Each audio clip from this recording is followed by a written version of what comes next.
Why Radio Free Earth? The short answer is that this is about using amateur and consumer two-way radios to connect families and survival communities in a post-disaster world so they can survive and thrive.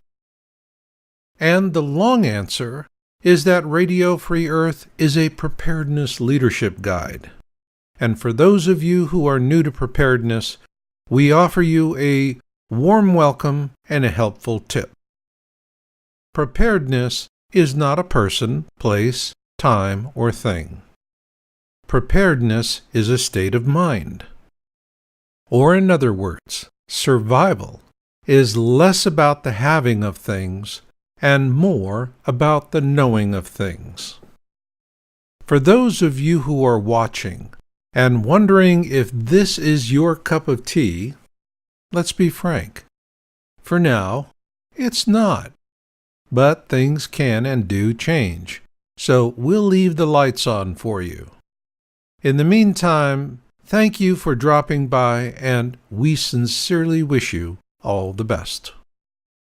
Now let me speak to those of you who stand to benefit most from this three-part series.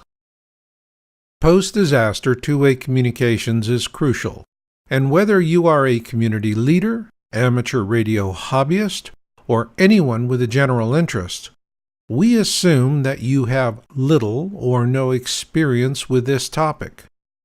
This is why Radio Free Earth gives you easy-to-follow explanations about which types of radios will best serve you in various survival circumstances.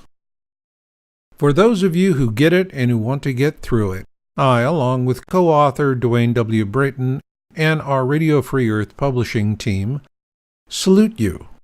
This is because our mission is to be in service to you and your need to develop and implement an affordable and effective survival communications strategy. In Radio Free Earth, we present a three-tiered strategy which we'll use in this series. They are: Level 1, Emergency Radio System.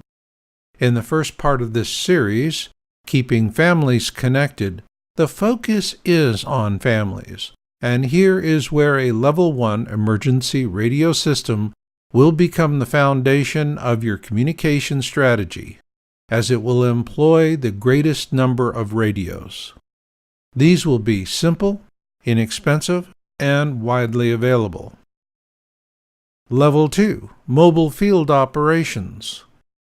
Part 2 of this series is Keeping Communities Connected, and it looks further ahead in time to when enough survivors can come together to establish permanent self-sustaining communities. This is when a communication strategy needs to support mobile field operations, including security, surveillance, and scavenging.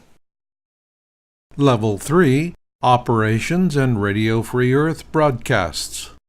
In the third and final part of this series, Creating a Post-Disaster Global Alternet, you'll learn how amateur and consumer two-way radios will play an essential role in helping communities to collaborate at far distances so as to help them build an enlightened post-disaster world.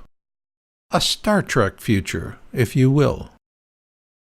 Now that we've identified these three levels, let's begin with a closer look at Level 1, Emergency Radio Systems, as this will be essential in connecting families during and after a global disaster. What types of difficulties will future survivors face at the outset of a global disaster? According to the President's National Infrastructure Advisory Council, NIAC, the effects will be severe, widespread, and long-lasting, and will result in a catastrophic failure of our nation's power grid. So how does our government define a catastrophic power failure? It is beyond modern experience. There will be no notice or limited notice. It will be a long-duration event, weeks to months.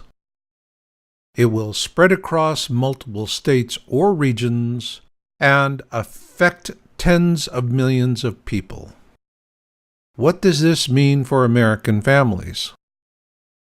They will experience a loss of vital services, and it will begin with the collapse of the nation's power grid, which in turn will trigger a cascading series of infrastructure failures like dominoes falling, to include drinking water, wastewater, communications, financial services, transportation, fuel, healthcare, and others.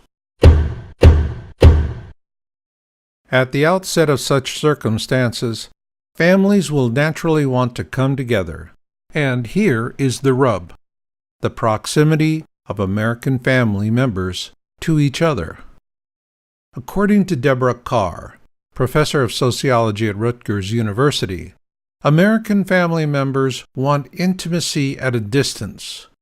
They want love and support from their kin, but they also want to maintain their independence and autonomy. Consequently, here is the first, if not greatest, need for two-way communications following a collapse of our nation's centralized infrastructure. And this is why Radio Free Earth shows you how to quickly implement a family-oriented Level 1 emergency radio system using affordable two-way radios. Eventually, families and individuals will come together to form survival communities, and this foundation will bring forth a new need: the need for self-sufficiency with a robust Level 2 mobile field operations strategy. All this we will discuss in Part 2 of this series, Keeping Communities Connected.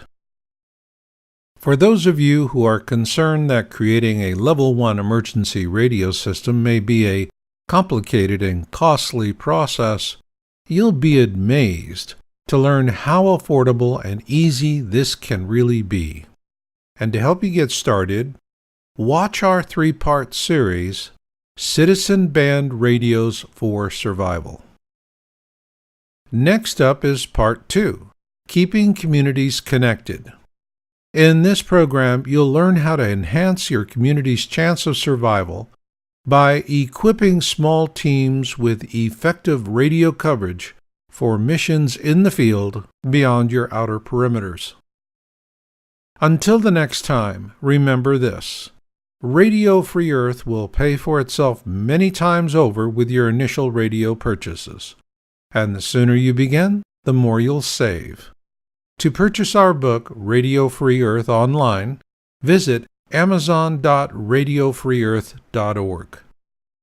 We offer 3 different editions: a low-cost black and white edition and 2 collector-grade color special editions.